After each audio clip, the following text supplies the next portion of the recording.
Y también te quiero preguntar a ti, Emiliano, por cómo lo ves tú.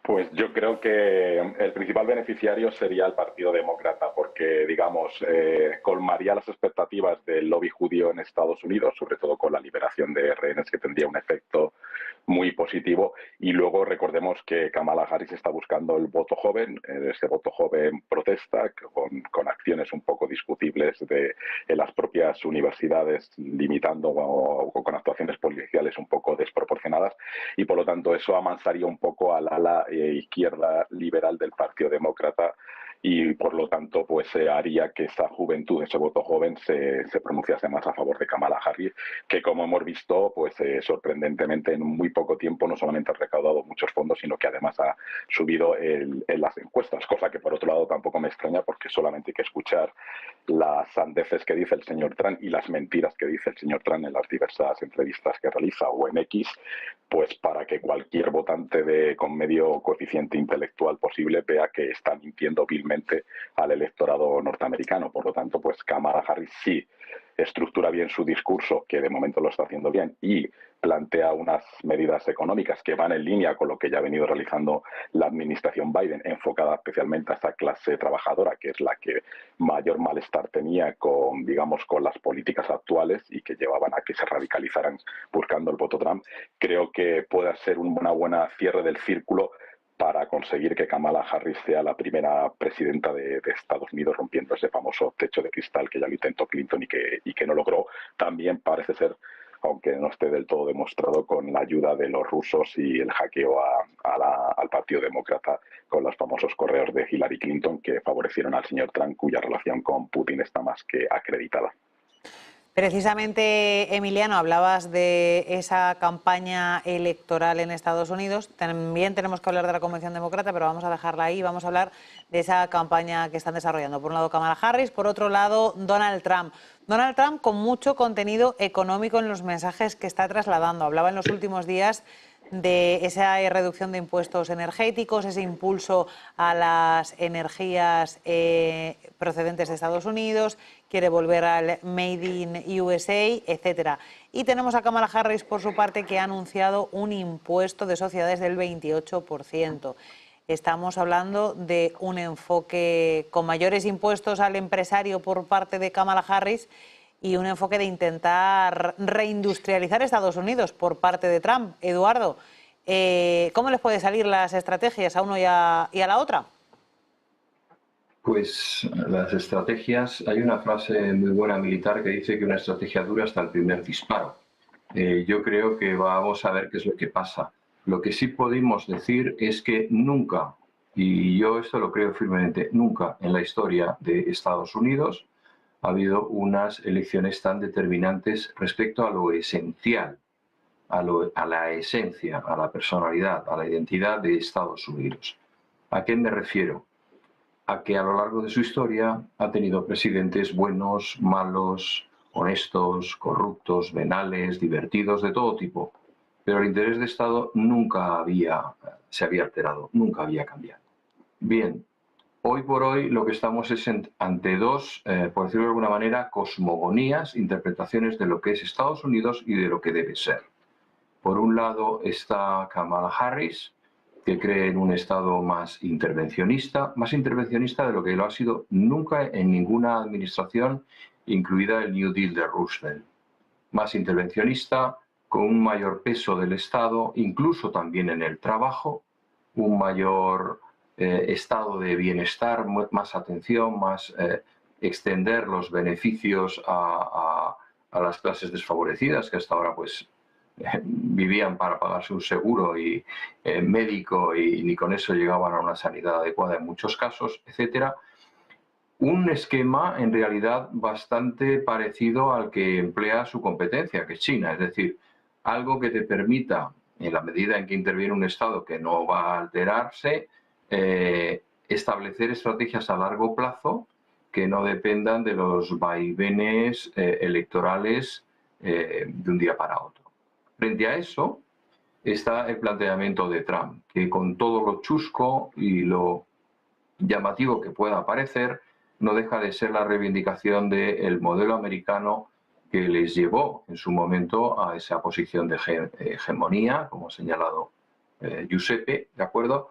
Pero que quizás no valga para competir hoy en día. Pero ese modelo se ha basado en el sueño americano, la superación, el esfuerzo, los valores protestantes, una serie de aspectos que ahora se están poniendo en cuestión. En realidad, y perdona que meta este matiz, porque parece un poco paralelo, pero me recuerda un poco lo que está ocurriendo en la Iglesia Católica hoy en día, ¿no? Que también ha habido papas buenos, malos, mejores o peores, pero ninguno cuestionaba el dogma, ¿no? Ahora mismo el debate está en el dogma. Yo creo que el debate también está en el dogma en Estados Unidos y, por supuesto, y mucho más en Europa, mucho más. Yo quiero saber también cómo lo veis los demás. Emiliano, ¿cómo ves los proyectos económicos de Kamala Harris y de Donald Trump?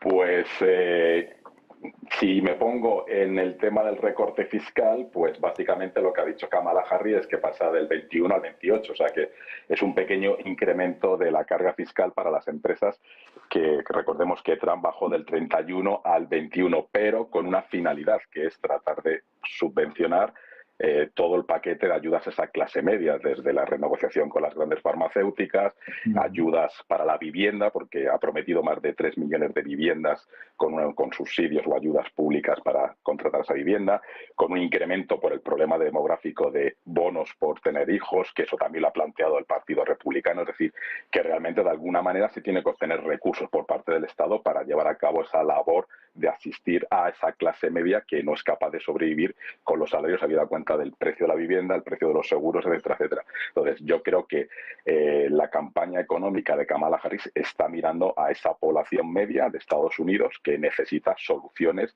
a una situación de estar atrapadas por las deudas frente a la política de Trump, que es incrementar más del 10% los aranceles y el 60% en el caso de importaciones chinas. Bueno, pues eso dará como resultado que la inflación con la que está contenida volverá a subir. ¿Por qué? Porque serán más caros los productos que se venden en el mercado norteamericano.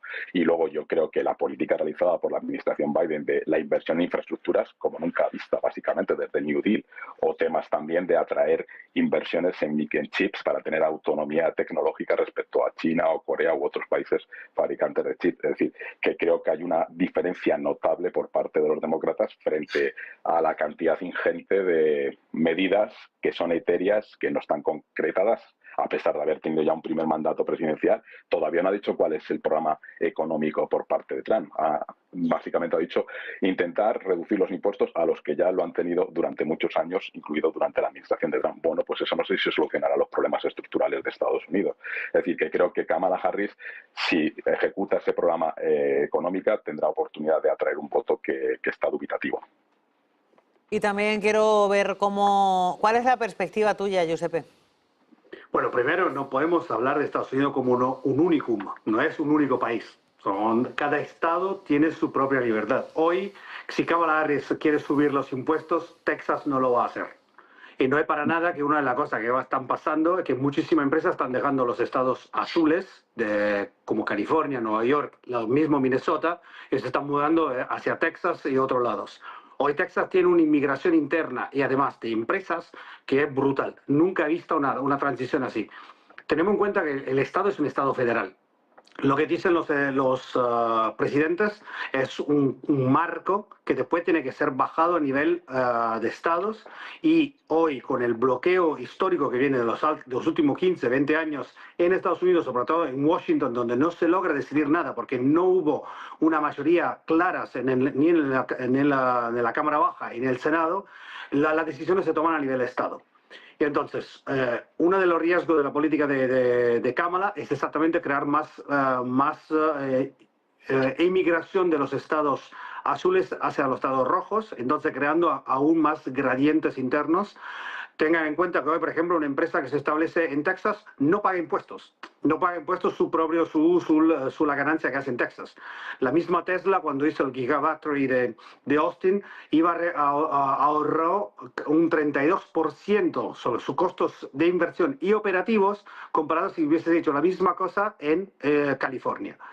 el gran tema es que, por ejemplo, ciudades como San Francisco están perdiendo muchísimas personas y entonces muchísimo ingreso por impuestos. Entonces, muchas de las políticas sociales con el concepto del trickle down no funcionan tanto en Estados Unidos porque hay una movilidad interna muy fuerte, cosa que nosotros en Europa no tenemos. No tenemos que alguien si bien lo estamos teniendo cada día más, pero no tanto cuanto Estados Unidos, que alguien tome sus cosas y se mude a un estado en unas condiciones diferentes.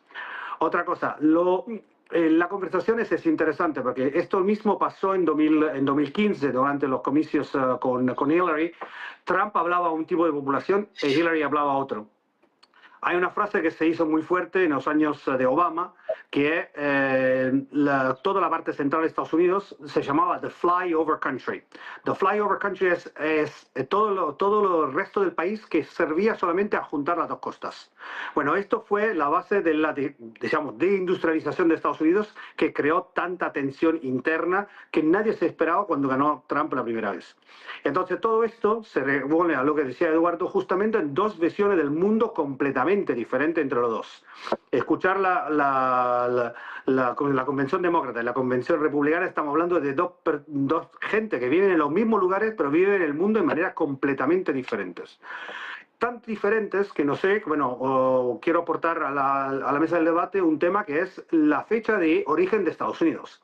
El dogma se pone en 1776, la Declaración de Independencia, el derecho a la felicidad, el derecho a crecer que los padres fundadores tienen, cuando la otra visión cosmogónica viene al 1619. Hace 4 años y medio, un artículo en New York Times lanzó el proyecto 1619 que dice que la fundación de Estados Unidos no es el 1776, pero es la fecha cuando llegó el primer barco de esclavos de África. Entonces, que toda la base de Estados Unidos no es la libertad de emprender, la libertad del ser humano, es la esclavitud. Esto significa poner en duda la base, los cimientos de una civilización. Y esto es un gran tema que cualquier sea el presidente futuro tiene que enfrentarse con esta base del frente interno americano que va a impactar a nivel mundial, porque todas las relaciones americanas se miran siempre con impacto interno.